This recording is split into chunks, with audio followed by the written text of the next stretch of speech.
Самархан аға вообще красавчик. Бұл кісінің бір жақсы жерін айтайын. Бағананы бір әзілдеп қалжыңдап отырмын ғой. Бұл кісінің бір жақсы жері бар.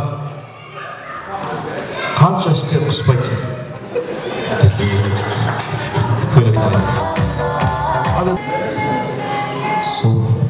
Саған рахмет. Кел дегенде келе қоясың ғой тұр. Что-то ты ломался, келмеймін деп.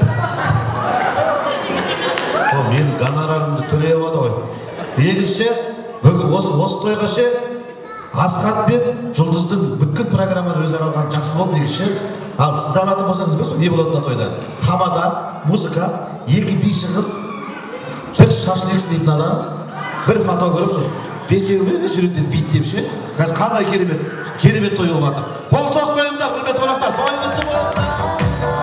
Ал енді құрметті қонақтар, сіздермен бірге қызмет жасаған мен Көкшетаудың ұлы, бір Алланың құлы, Астанада жүрген асабалардың бірі, есім Елжас, амандықта, саулықта тойда жалғай кеттік. Аман болсын, шапалақ бүге.